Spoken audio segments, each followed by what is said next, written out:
अपनी बेरोजगारी से तंग आकर के सरकार के खिलाफ में मुंह मत खोलो। बस हरा गमछा पे पूछिए, सवाल जवाब देगा। यादव को टारगेट करने पे सवाल पूछिए, जवाब देगा। अब देखिए उनके पास कोई मुद्दा है क्या? मुद्दे पे क्यों नहीं बात करना चाहते हैं? पार्टी के प्रवक्ता को इधर उधर की बातों से लफेबाजी करने से फुर्सत कहाँ मिलता है? कंगन पे पूछिए सवाल, खूब मिर्च मसाला लगाएगा। अरे भैया, आनत अगर मिट्टी में मिलता हुआ देखे तो लोग आक्रोश भी थोड़ा सा व्यक्त कर दिया तो एफआईआर दर्ज, डंडे चले। व्यवस्था के लोग को उलूल जुलूल के कामों से कहाँ फुर्सत कहाँ मिलता है? नमस्कार, आप देख रहे हैं न्यूज़ पीआर। मैं हूं तृप्ति आपके साथ। बिहार सरकार पर एक बार फिर से बड़ा सवाल उठ रहा है उसकी व्यवस्था को लेकर के। आपको बता दें कि बिहार सिपाही भर्ती परीक्षा को लेकर के कल छात्र पाटलिपुत्रा स्टेशन पहुंचे, लेकिन वहां से ट्रेन नहीं खुली, जिसको लेकर के गुस्से में आकर के छात्रों ने वहां पे विवाद करना शुरू कर दिया, तोड़फोड़ करना शुरू कर दिया। उसके बाद प्रशासन पहुंची, बच्चों को गिरफ्तार किया गया, वहां पे फायरिंग भी हुई और उसके बाद बहुत सारे बच्चों पे एफआईआर भी हुई है, जिसको लेकर के भी हम बातचीत करेंगे। हमारे साथ राजद विधायक डॉक्टर गौतम कृष्ण है। सर, जिस प्रकार से एक बार फिर से सरकार पर बड़ा सवाल उठा है उसकी व्यवस्था को लेकर। ये सरकार सवाल की घेरे में ही है, एक बार फिर से नहीं उठा है, ये लगातार घेरे में ही चल रहे हैं। क्योंकि चोर दरवाजे से बनी हुई सरकार है, जिसे जनहित के मुद्दे से कोई लेना देना है नहीं, जन सरोकार के मुद्दों से कुछ लेना देना है नहीं। इस इस सरकार की किसी मंत्री से पूछिए, बेरोजगारी पे सवाल, भ्रष्टाचार पे सवाल, रोजगार पे सवाल, दूरदर्शी कार्यक्रम को लेकर के सवाल, कोई सवाल नहीं होता है। इस मौजूदा सरकार में लोगों को नौकरियां तो मिल नहीं रही है। जो बच्चे कठिन मेहनत करके सिपाही भर्ती परीक्षा हो या अन्य चीजों की परीक्षा हो देने के लिए जा रहे थे, अगर ट्रेंड सही से नहीं आई तो लोगों का करियर का सवाल था, जिंदगी का सवाल था, 10 साल की कड़ी मेहनत का सवाल था, तो आक्रोश होना जायज सी बात है। और उस पे अगर लाठियां चलती हो, एफआईआर दर्ज होते हो, तो एक तो उन्हें रोजगार नहीं है, दूसरी वह कुव्यवस्था का शिकार होकर के अब उन पे एफआईआर हो गया। इस गरीब माँ बाप के इस बच्चे का अब भविष्य क्या होगा? सरकार को इस तरह के काम नहीं करने चाहिए। एफआईआर करके आप उनकी जिंदगी से खेलना चाहते हैं, यह गलत बात है। और दूसरे बेरोजगार युवाओं में आप डर पैदा करना चाहते हैं कि तुम भी अपनी बेरोजगारी से तंग आकर के सरकार के खिलाफ में मुंह मत खोलो, सड़क पर मत उतरो। मैं पूछना चाहता हूं आपके चैनल के माध्यम से, क्या लोकतंत्र की मर्यादा यही है कि लोग को आप रोटी दे नहीं रही हो, भूख लगी तो लोग बोले ना? गजब की बात है भैया।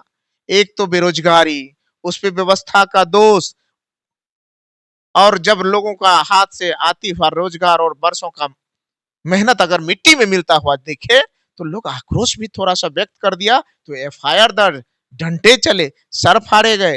इसके पहले भी टीआरई 4 का को लेकर के जब छात्रों ने आंदोलन किया तो उन पर भी लाठी चार्ज किया गया, उस टाइम भी एफआईआर हुआ था। उसके बाद आप दरोगा का पेपर देखिए, वो भी लीक हुआ था। सरकार के पास कोई कंस्ट्रक्टिव कार्यक्रम है नहीं। मैंने कहा कि व्यवस्था के लोग को उलूल जुलूल के कामों से कहाँ फुर्सत कहाँ मिलता है? पार्टी के प्रवक्ता को इधर उधर की बातों से लफेबाजी करने से फुर्सत कहाँ मिलता है?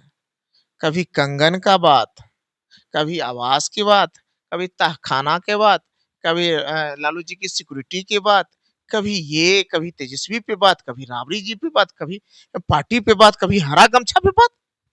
आप देखिए उनके पास कोई मुद्दा है क्या? मुद्दे पे क्यों नहीं बात करना चाहते हैं? करना चाहिए मुद्दे पे बात। बेरोजगारी कैसे दूर होगी, रोजगार का समाधान कैसे होगा, जो पलायन जा रहा है पलायन को कैसे रोका जा सकता है, युवाओं को नौकरी कैसे दिया जा सके, टीआरई 4 की एग्जाम कैसे हो, निष्पक्ष और स्वच्छ एग्जाम कैसे हो। इन चीजों पे बात करने के लिए किसी के पास कोई फुर्सत नहीं है। बस हरा गमछा पे पूछिए, सवाल जवाब देगा। यादव को टारगेट करने पे सवाल पूछिए, जवाब देगा। कंगन पे पूछिए सवाल, खूब मिर्च मसाला लगाएगा।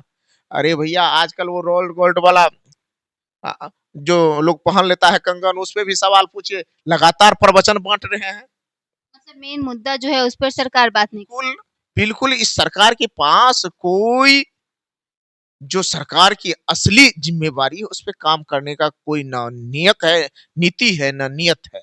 बस उलूल-जुलूल की बात में सरकार के पास पैसा ही नहीं है।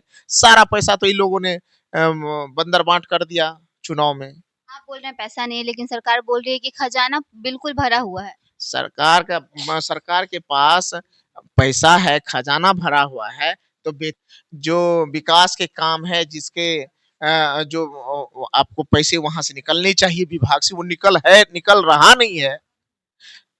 सीमित कर दिया गया है कि इतना लिमिट से ज्यादा का आप ये नहीं डाल सकते हैं, निकासी नहीं हो सकती है। और बात करते हैं विकास की, बात करते हैं खजाना खाली भरे रहने की। तो सरकार के पास पैसा है नहीं, वेतन देने के लिए पैसा है नहीं, विकास कार्य करने के लिए पैसा है नहीं। अब विभाग में जाइए, कोई भी विभाग में जाइए, तो कोई पैसा निकल नहीं रहा है, विकास के काम हो नहीं रहे हैं, खजाना बिल्कुल खाली है। इसलिए उलूल-जुलूल की बातों में आप लोगों का वेतन मिला है कि नहीं? वो सबको बहुत दिन-दिन पे दिया जा रहा है।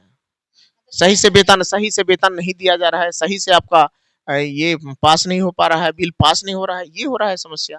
लेकिन क्या कीजिएगा, इस सरकार के पास तो मुद्दा सिर्फ हरा हरा गमछा और राबड़ी आवास। इस इस अब नया एगो कंगन बच गया है। तो इसी तरह की चीजें अब इनके पास कंगन वाले मुद्दा पे आप क्या कहिएगा? ये तो मैंने पहले ही कहा कि कुछ फालतू के लोग हैं जिसको विकास के सरकार से ना सवाल पूछ सकते हैं, ना सरकार की बात बता सकते हैं। बस भर दिन बैठ करके कभी कनगन, कभी नाच, कभी तमाशा, कभी राबड़ी जी, कभी आवास, कभी सिक्योरिटी, कभी हरा गमछा, कभी यादव, कभी तहखाना, कभी पैखाना, भाई इसी पे लगे हुए हैं। तभी आप राजद विधायक गौतम कृष्ण की बातें सुने थे। आपने सुना किस प्रकार से उन्होंने बताया जो सरकार है वो व्यवस्था पे ध्यान नहीं दे रही है, बेरोजगार भ्रष्टाचार पर ध्यान ना दे करके हरा गमछा, कंगन और राबड़ी आवास पर ध्यान दे रही है। ये पूरी खबर को लेकर के आपकी क्या राय है कमेंट बॉक्स में जाकर जरूर बताइए और ऐसी तमाम खबरों के लिए देखते रहिए न्यूज़ पीआर। शेखराव शर्मा के साथ, तब तक के लिए धन्यवाद।